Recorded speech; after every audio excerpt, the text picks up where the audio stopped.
lépp lu ñu jàpp ne nit mën na ko def muy ñaawteef wala mu nekk ci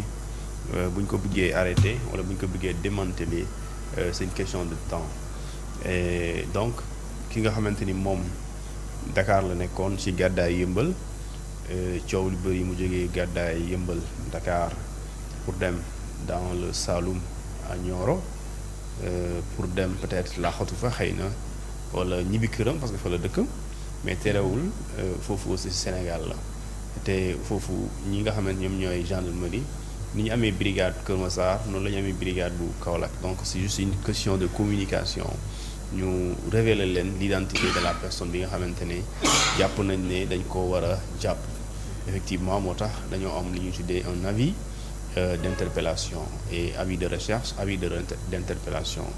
nga xamante ni yow dañ laa njoxtal ne dangaa nekk ci groupe wala ci réseau boo xamante ni ay réseau góor jigéen la ñoo xamante ni yàlla daf leen def góor waaye ñoom dañoo décider di sëy ak seen biir te li ci doy waar dañuy njoxtu ne ñooñu di sëyante seen biir dafa am ñenn ci ñoom dañoo am feebar bu bon boo xamante ni mu ciy wàllewaatee dafa ëpp tey état wu Sénégal sax dafa am jafe-jafe pour xam ñaata nit ñoo am feebaru sida te loolu dafa doy waar et lu ci doy waar également li ci gën doy waar mooy état xam na am na nit yu am sida mais xamul ñi am sida woo ñu ci mbedd mi ñi kan ak kan la te ñu gis ne effectivement transmission bu gën doy waar te gaaw bokk na ci góor ak góor yu ñuy sëy di wàllante ci wàll boo xamante ni dafay mettre en danger yow mi Sénégalais bi nga xamante da nga jàpp ne sa yoon nekku ci wala yow sa doom nga ne man sama yoon nekku ci sama doom man doom bu jigéen laa am wala man sama doom du génn alors que loolu sax génnewul la ci parce que mën na ñëw fekk la ba sa biir kër donc mu nekk loo xamante ni fulla bu la état war ci am mais aussi jaaree ko ci sunu justice jaaree ko sunu takk der yi donc si lu ma gis effectivement sama xel dal na ci espérant que enquêtes yi suñ koy gën di xóotal dina am yeneen surprise man je considère ça pas des révélations mais des surprises mooy nit yoo xamante ni mosoo xalaat ne dinañ leen tudd ci loolu et la preuve depuis presque un mois on parle de ce sujet ay nit yu ñu jàpp xam nga ñenn ñi bu ñu leen jàppee du la jaaxal parce que da nga naan njoxtoon naa ko am ñoo xamante ni woo nañ leen ci loolu mais mosoo xalaat ne kii wala ñii lii man sama xel dina traversé ba ñu tudd mbiru homosexualité ba ma xalaat leen parce que dafa am benn niveau social bu ñu nekk nga xamante ni benn rang bu ñu amee ci li ñu liggéey ñu am ci lu ñu tuddee respect nag nga xamante ne da ngeen di respecté da ngeen di bu dee yow da ngaa bëgg loolu sax da nga leen di xoolee même comme idole da ngeen di fanwaale tamit parce que tellement dañuy def seen liggéey normalement moo tax du coup si ñu leen tuddee si loolu yow nit kooku noonu day am mal pour gëm ko et des fois boo koy soutenir sax doo ko tey et j'ai vu ça avec le cas de Pape Cheikh Diallo c'est-à-dire que le gars lui le sieur Diallo moom dafay nangu ne moom loolu la mais yow yaa koy défendre ne du loolu. ça après loolu parce que voilà da nga ko bëgg da nga ko voilà da nga ko estimer. voilà loolu la quoi et cette estime là pour moi autant am na sens yow mais warul nekk au-dessus de notre santé publique la santé elle est au-dessus de tous parce que déjà dañ ne constitution moom moo wax daf ne la vie humaine est sacrée mais cette vie là pour que mu exister il faut mu am jàmm d'abord il faut mu am li ñu tuddee wér-gu-yaram donc wér-gu-yaram léegi mënoo koo am lu dul. nit ñi aussi dañuy am seen feebar ñu cerner leen donc koo xamante ni moom daa feebar mu xam ne daa feebar mu décider wàllu ko nit volontairement te xam na ne feebar boobu muy wàllaate feebar boobu ala kulli àll du wér te loolu du doy waar la léegi nag loolu doo ko gis ci mbedd mi ngay nekk ci ay émotions wala ay considérations loolu amul sens. léegi moo tax état au Sénégal ci fulla bu mu war a gën a nekk mooy mu dem aller jusqu'au bout démanteler tous les réseaux wala pour tous les réseaux yi nga xamante ne jàpp nañ ne c'est des réseaux d'homosexuels wala de nit ñi nga xam ne dañuy def pratiques yoo xamante ni c'est anti-valeur wala des pratiques anti-mœurs wala des pratiques yoo xamante ni c'est des pratiques impudiques donte mënoo koo jeexal parce que yàlla moo ñu gën a fort fuuf mën na ko jeexal sax mais daf ñu bàyyi ñuy def suñu dafa bàyyi nit muy doxal ay doxalinam mais ñun en tant que être humain mënuñ jeexal lu bon ci kaw suuf Sénégal boo ko bëggee def Sénégal sonal sa bopp parce que j'ai vu d'ailleurs certains ci li ñu tuddee loi bi ñuy wax ci homosexualité non nañ ko dindi nañ ko criminaliser comme ça mu jeex fii ñu gis ne sax président jël na décret modifié ko waaw loolu gën a diisal daan yi voilà loolu da koy diisal mais lu ñu war a xam aussi loolu même bu ñu defee criminalisation ñu ne léegi sax nañ bu ñu ko def criminalisation maanaam nañ def peine de mort ñu ne li ñuy tuddee daanu góor jigéen peine de mort la. lu teree du jeex loolu c'est naturel loolu mënoo ko jeexal. léegi li am solo mooy. ci wàllum durcir peine wala criminaliser benn fait. solo si mooy day dissuader maanaam day tax. ki ko nar a def moom. ragal wala dugg ci dugg day ragal parce que day naan li su ma si defee gars yi nee nañ 10 ans jëm kaw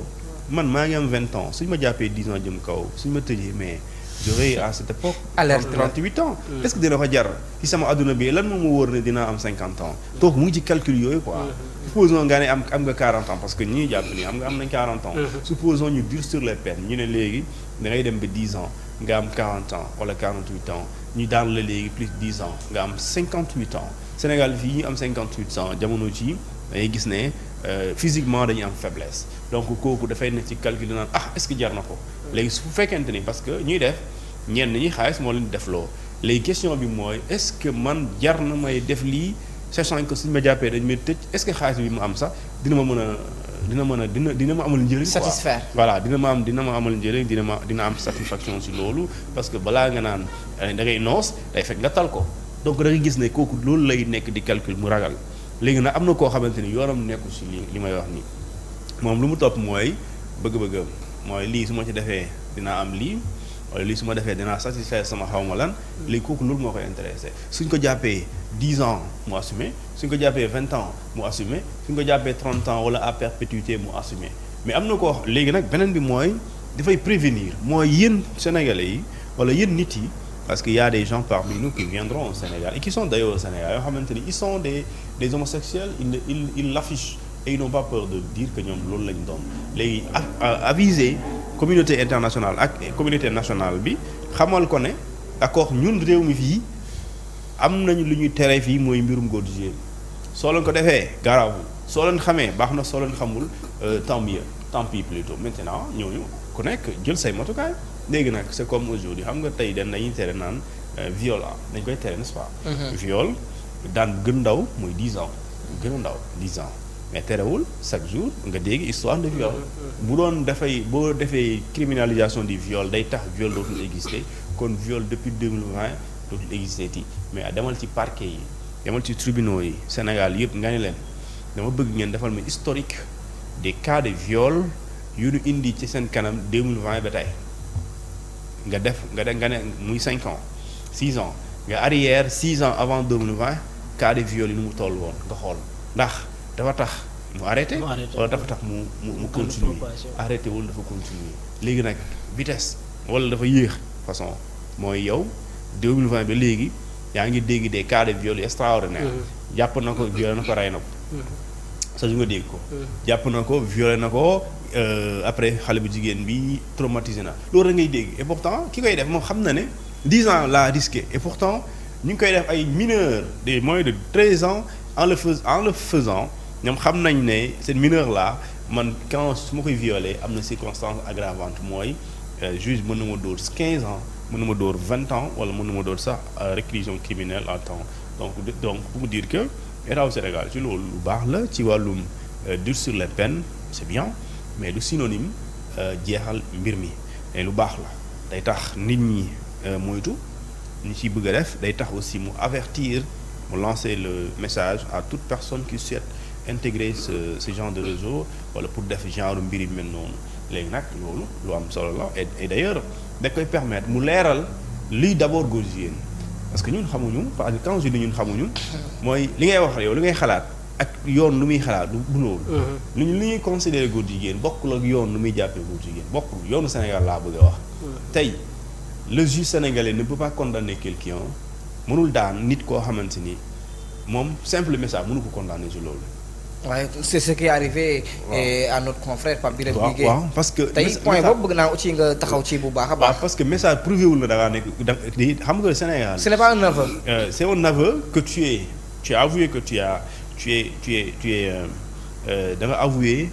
quand tu góor ak góor di envoyé message di waxante comme góor ak jigéen di waxante dañoo bëggante. loolu c'est une attirance émotionnelle wala sexuelle. mais amuloo preuve que ni y a l'acte y a conjonction alors que la loi lu muy xaar lu muy bañ la loi lu muy bind te ñu nga mën ko assimiler ak homosexualité mooy acte contre nature wala acte impudique te pare yemul ci daf ne des individus de même sexe mooy ñaari nit ñoo xamante ñoo bokk même sexe di jëf joo xamante ni c'est comme si góor ak jigéen léegi ñu ne soo ko defee loolu c'est un acte contre nature ou bien un acte impudique léegi le fait que nga envoyé nit message c'est pas un acte. léegi su boobaa pour que juge mën a daan kooku noonu parce que dafa sukkandiku ci message na ko bind na ko mais juge mënul am preuve que ne ginnaaw bi nga ko envoyé message bi yéen ñaar sekk ngeen démb wala barki démb mënul am preuve bi léegi dafay nekk ci supposition alors que juge di daan ci li supposition juge di daan ci njortu naa déedéet juge da lay daan ci preuve en tout cas en droit pénal c'est ça on condamne des gens sur la base de suffisance de preuve et s'il y a insuffisance d'éléments de preuve moo daan nit ki léegi nag au bénéfice du doute parce que amul la preuve léegi procureur moom mun na la sur la base de message bu simple ne la lu tax nga koy envoyer message ay je t'aime góor ak góor yow xoolal yow jàpp naa ne yow homosexuel toogal xaar juge waaw jàpp naa la yow da ngay def acte impudique. waaye nga dem toog xaar juge ñëw àtte nga toog xaar mais juge bu ñëwee ci table am juge bi danaan yow ci PV yi de procureur yi dafa ne message nangam lañ fekk sa téléphone enquêteurs yi préliminaire et cetera ñu ne yow lii ak lii yow ak diw loolu la ñu jàpp na yow dañ laa topp ci yow góor jigéen mais da lay laaj yow sëñ bi loo ci xam soo nee defuma ko te juge bi mënoo indi preuve moom def nga ko lan lay daanee. te ko def loolu mooy doon problème bi léegi nag ñooñu ñi nga xamante ni ñoom dañ leen wax ne amoo leen feebar ñooñu ñoo gën a maanaam seen avocat setal leen moo gën a yomb parce que ñooñu au moins ñee am nga mandargal bi war na ñi sa sekki nañ mooy VIH bi parce que VIH boo ko amee au-delà de bi nga waxee aveu nga ne da nga koo def parce que ça sert à rien ñu lay tuddee sàcc doo sàcc quand on t'appelle voleur c'est parce que tu voles. léegi kon ça sert à rien nga ne la yow man damay def mbirum góor jigéen et pareil ñu ne yow da ngaa feebar sa si loolu parce que da ngaa yow yaa ne da ngaa feebar plutôt yow yaa ne da ngaa nekk di def yu góor jigéen justice pour maandu mu defar lu ñu tuddee dépistage résultat yi génn ñu ne da ngaa feebar kon yow ñaar médecine leeral na yow yaa ngi ci loolu. wala attesté na yow yaa ngi ci loolu yow nga avoué ne loolu nga pour yow daan dafay yomb. mais ki nga xamante ne moom médecine nee na amul VIH léegi juge bi lu mu magistrat lu mu joxtu mooy waa ji ci réseau bi la bokk mais amul firnde buy wane ne d'accord ci la def na amul preuve bi mais ñii nga xamante ne ñoom dañoo am feebar mooy 14 personnes yi ñoom elles sont séropositives mooy am nañ feebar ñoom avoué nañ d'accord mais dañ ko wàll nit yi. mais ki ko amul. et puis d'une transmission volontaire. waaw et loolu moo doy waar léegi ki ko amul. kooku mënoo ko toppee transmission volontaire parce que amu ko. ku feebarul mu koy wàlle. ku feebarul mënoo ko wàll. léegi kon dès l'instant ñun la amoo sida rek kon jàppale tout de suite procureur sax du la toppee loolu parce que procureur mënu la toppee infraction bu existé wul yow si tu n'es pas séropositif mënuñ la toppee transmission volontaire balaa nga ne naam da nga fay nekk. léegi si tu n'es pas séropositif te transmission volontaire dañ la koy sànnil fële bu dee costume la dañ la koy simil parce que yow bokk aussi jotul la ba pare li ñu tuddee mise en danger de la vie d'autrui loolu aussi mënul nekk parce que pour mettre la vie en danger la vie de quelqu'un en danger il faut moom menace la menace c'est quoi c'est la transmission alors que yow amuloo sa bay transmettre kon quand tu n'as pas le VIH et que donc il n'est pas possible nga transmettre feebar c'est parce que donc yow tu mets en danger la vie de personne et donc de ce fait yow li lay toppee mooy acte impudique acte contre nature mooy mbirum góor jigéen lañ lay toppee et loolu njort la te njort boobu luy tax nga mën a prouver loolu loo fekkee woon luy tax nga mën ko prouver ay preuves ay traçabilité mooy tey yow nee nga doo góor jigéen weddi nga ok mais ñun gis nañu ci sa téléphone message benn gis nañ sa téléphone ay vidéo ñaar gis nañu ay sa téléphone ay photo ñett mais loolu sax doyul juge bi day dem ci su mu gën a sore li ndooy waxoon ne ñun suñu demee ba càng juge day càng juge amul xam-xam ci lépp waaw ci médecine xamul ci lu bëri wala xamul ci cancer yi xamul ci lu bëri mooy mënul il n'est pas capable de dire que diw li moo ko rey juge mënu ko léegi day def recours à des personnes yu am expertise des experts voilà ñu xam ci seen domaine ñu ne ñun dañoo xamuñu waaye wax ñu léegi bu dee ci wàllum vidéo day dem laaj koo xamante ni moom xelam màcc na ci IA parce que fii IA avec IA mën nañ def lépp mën nañ jël sa photo monter ko et cetera comme si yow la kon procureur mënu xam ndax ni vrai nit la wala dañ laa monter mais day dem saisir koo xamante ni moom xelam màcc na ci wàllum image wàllum li ñu tuddee xam photo xam li ñu tuddee son bi est-ce que c'est authentique ou pas dès l'instant bu ñu ko authentifié ñu gis ne bu ñu ko authentifié vidéo buy nekk ci bii mu nekk góor ak góor yow la loolu preuve la suñu gisee aussi photo boobu nekk fa nga def awra yaram mu nen yaa xam loo ciy def ñu gis ne lii suñ ko toppee yóbbu nañu ci acte contre nature loolu preuve la suñ gisee vidéo bi aussi peut-être des preuves irréfutables. waaw non irréfutable d'ailleurs parce que preuve numérique dafa am valeur juridique tey li may wax ak yow sama téléphone bii su dee yow da nga ma ciy tooñ su ma ko capté yóbbu ko cybercriminalité dañ lay tëj. waaw parce que peut-être menace harcèlement. waaw mën la ci topp. loolu la waaw su ma ko capturé imprimé ko yóbbu ko cybersécurité mënoo ne noo fekkoo leen ñu may fay saaga loolu débat mais fii dañ ne en 2010 en 2008 dafa am une loi sur la protection des données à caractère personnel une loi également qui a créé ce qu'on appelle la commission nationale de protection des données à caractère personnel loolu loi boobu dafa indaale loolu nga xam ne mooy la preuve numérique mooy nit ñi lu ëpp lu ñuy def des fois ci ay ñaawteef léegi dootuñ ko jaarale physiquement dañ koy jaaree ci nouvelle technologie téléphone ordinateur internet connexion et cetera réseaux sociaux yi léegi est-ce que da nga naan tout ce qui se fait pas dans la vraie vie physiquement parce que tu ne peux pas mënoo ci am preuve parce que tout simplement da nga ko utiliser ci téléphone non nit ñi ngi jaar ci réseaux sociaux di sàcc nit ñu ngi jaar ci réseaux di menacer ay nit ñu ngi jaar ci réseaux sociaux di naxaate parce que j'ai vu des gens yoo xamante ni dañuy nekk góor changer seen voix di wax ak jigéen pour jigéen boobu ñu miinante ak ñoom doxaan ko après ñuy def ay appel vidéo après nga koy chantage alors kooku mais la personne dafa nekk victime parce que tooñ nga ko léegi da nga naan non parce que réseau social la du dans la vraie vie fekkoo ma sama kër et cetera donc yooyu pour dire que léegi nag si bu ñu tolloo si ñooñu nga xamante ni dañ ne dafa envoyé message dafa def vidéo léegi dafa am lu ñu tuddee photo yooyu léegi dañuy di authentifier suñu gisee ne donte yow amuloo feebar donte yow mettre en danger la vie de quelqu'un mais gis nañ sa téléphone ay vidéo ay photo te vidéo yow la waaw yoo xamante ni des vidéos compromettantes yoo xamante ni yow maanaam même loo mën a weddi booy weddi sax di nga reetaan di nga xam ne yow li ngay du dëgg loolu mooy vidéo loolu mooy lu compromettant léegi jërëjëf maanaam peut-être une question non benn question la bëgg posé wu mooy xam nga sur la loi acte contre nature ñoom nan lañ ko définir parce que boo nee acte contre nature man personnellement ci li ma jàpp mooy acte contre nature le fait homosexuel mooy góor ak góor ñu sekk man je considère que acte contre nature boobu bokk na ci mais dafa mel ni fii homosexuel boobu dañ koo def ni à côté léegi acte contre nature ci la ñuy basé wu léegi koo xam ni mu ngi def homosexuel mooy ñaari góor ñu ngi sekk waaye amuñu feebar sida léegi est-ce que loolu noonu parce que loolu genre yoolu am ci preuve du yomb le fait que ngay trouver ñaari góor ñuy sekk pour nga mën a am réellement la preuve bi nga xam ni moom mooy acte contre nature est-ce que loolu dina yomb léegi acte contre nature nan lañ ko définir di écarter homosexuel bañ ko boole ci déjà xam nga li ngay wax nii mooy juge bi buy àtte day am interprétation yi ngay wax nii parce que juge bi joxuñ ko définition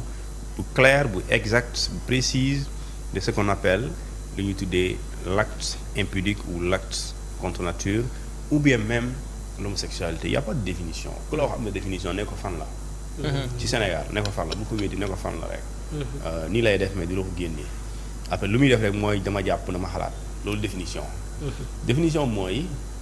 viol par exemple ñu ne la article 220 c'est tout acte de pénétration virgule par surprise menace en l'absence de consentement mooy tout acte de pénétration sexuelle xam nga c'est défini kooku boo ko tegal si table di àtte dafay leer lu muy xool rek mooy est-ce que yow am na pénétration wala est-ce que y a consentement waaw est-ce que sekk ngeen dès l'instant ngeen sekk xam nga lan lay ut leneen mooy est-ce que da nga koo bett est-ce que da nga koo menacé est-ce que da nga koo est-ce que wax na waaw léegi loolu mooy condition yi ñu topp consentement waaw su dee waxul waaw amul débat kaso nga jëm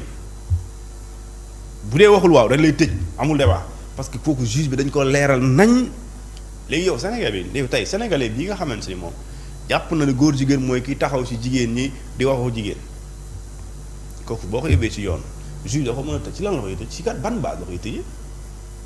te juge bi dañ ko ne article bii di atte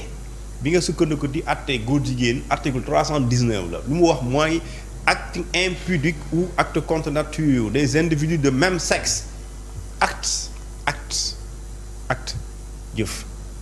alors kee comportement yow loolu li ngay wax ne non kii góor jigéen da muy waxee loolu comportement loolu acte loolu comportement la léegi mënoo ko ne dama lay daan ci loolu ndax ni ngay waxee comme góor jigéen déedéet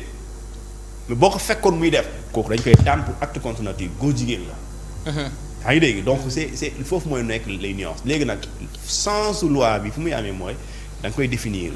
nga teg ko sur la table nga ne homosexualité mooy 2 points yaa xam noo koy bindee nga définir ko. nga ne attirance sexuelle entre des individus de même sexe pratique sexuelle entre ay nit ñu bokk même sexe ñuy tëddante seen biir indi et cetera nga ñëw indi mu leer kooku da ngay gis ne kon même boo waxee nit je t'aime te muy góor wala jigéen di ko wax jigéen après ñu xam ne yow loolu ci nga bokk parce que attirance la ñu wax émotionnelle wala attirance sexuelle kon message da koy tekki léegi su boobaa aussi da ngay gis ne yaa ngi ci biir mais bu dee indiwoo yaataloo champ bi dafa restreint. da nga yaakaar bu. waaw pour bu nekkee gars yi dañ koo tënk. voilà dañ ko tënk et dans ce cas ici. li tax loi bi ñu war si gën a gaaw mooy dafay régler une question bu fondamentale mooy nii di ne dañ ciy dugg pour xaalis léegi soo daggee le cordon ombilical nga xamante ne les ONG beaucoup d'ONG ñu may financer ces jeunes là wala ñi ces vieux PD. di fa ne ONG yu bëri ñoo leen di financer parce que dañu ñëw comme prétexte ñun dañuy accompagner les personnes. vivant avec le VIH maanaam dañ leen di gunge jàppale leen nu ñuy def prévention ak nu ñuy defee lu ñuy tuddee prise en charge et jàppale leen ba feebar boobu ñu leen dal ñoom duñ ci sonn ONG yi bëri loolu mooy doon seen prétexte mais en le faisant il finance ces jeunes là léegi tey soo fexee ba nga dagg lu ñuy tuddee le financement de l'homosexualité donc les ONG dootuñu fi intervenir parce que ci côté boobu bu dee ñoom ñoo leen di jàppale di leen encourager di leen jox xaalis léegi soo ko daggee nga ne le financement de l'activité homosexuel dafa mel ni ngay financer terrorisme tey financement du terrorisme c'est un délit c'est d'ailleurs c'est un crime d'ailleurs pour certains pays alors kon aussi da ngay fexe ba nga ne lépp luy financement xaalis buy dugg ci mbirum góor jigéen Sénégal fii dañ koy tere kon ça veut dire que benn ONG dafa dugal xaalis loolu nga koy yëg soo ko yëgee da leen di jàpp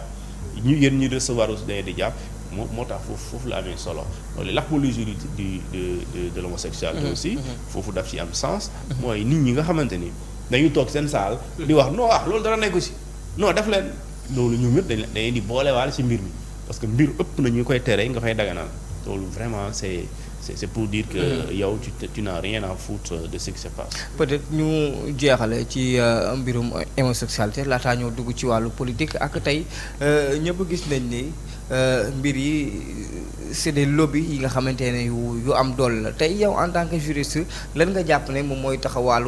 taxawaayu justice bi pour bañ a subir yenn pression yi nga xamante ne peut-être sûrement ñàkkul ni pression dina am ci kaw. waaw pression mënul ñàkk mais il faut pas céder à la pression. nous sommes un État ñun ñoo wax ne quand je dis ñun mooy ñi ñu jiite ñoom ñoo wax ñoom dañuy am politique souverainiste. Politique boo xamante ni ñoom ci anam bu nekk dañuy bëgg a moom seen bopp. alors ci wàllum économie dañoo bëgg a moom seen bopp ci wàllum politique dañu bëgg a moom seen bopp ci wàllum justice aussi da nga war a moom sa bopp donc un État est souverain nekkul souverain rek pour simple wax la souveraineté d'un État yaa ngi koy justifier ci actes yi muy poser de manière indépendante sans mu am lu ñu tuddee ingérence wala muy subir une quelconque impression au dehors tey certes adduna bi dafa am réew yoo xamante ne ñoom dañoo gëm ne góor jigéen moom du acte contre nature xam nga ñun dañu koy considérer acte contre nature mooy loo xamante ni lii bokkul ci jëfu nit xam nga nit yi am na réew yoo xamante ne ñoom nekkuñ ci loolu mooy dañoo gëm ne acte contre nature liberté la non loolu lañ gëm mais ñun gëmuñu ko léegi ñun dañoo bokk ci monde boo xamante ni dañuy wax ay parce que tellement c'est organisé structuré dafa bokk ci monde boo xamante ni dafay am ay ONG am ay organisation internationale ay institutions internationales ñooñu dañuy dëxëñ ci li ñuy sekk ak yeneen réew yi ci loo xamante ni genre conditionnalité dañ leen pour ñu ànd ak yéen jàppale leen wala pour ñu mën a nekk seen réew di leen jàppale seen waa réew il faut yéen tamit ngeen di respecter certains droits d'une certaine minorité mooy tey dinañ leen accompagner waaye il faut ngeen bañ a buntu xataal ñi nga xamante ne dañoo décider doon dara mooy ceux qui ont décidé d'avoir une orientation sexuelle autre que celle bi ñu amoon naturellement et dans ce cas loolu bu fekkente ni da ngaa jël sa yoonu bopp nag lu contraire ak loolu pression bi mën na doon foofu mais foofu état mooy am fulla yow yaay tànn diggante sa aar sa askan ak défendre intérêt yoo xamante ni biti réew la kooku yaay tànn et je pense que boo ci tolloo ce serait paradoxal qu'un état ou bien qu'un régime tel que Pastef lu mu jaay Sénégalais yi muy dellu ginnaaw ci ay décisions parce que dafa am pression extérieure bon yaakaaruma mu def loolu su ko defee ce serait un reniement ce serait une renégation mooy tey li nga wax yëpp da nga koo delloo li nga promettre Sénégalais yëpp nekkuloo si et loolu ce serait quand même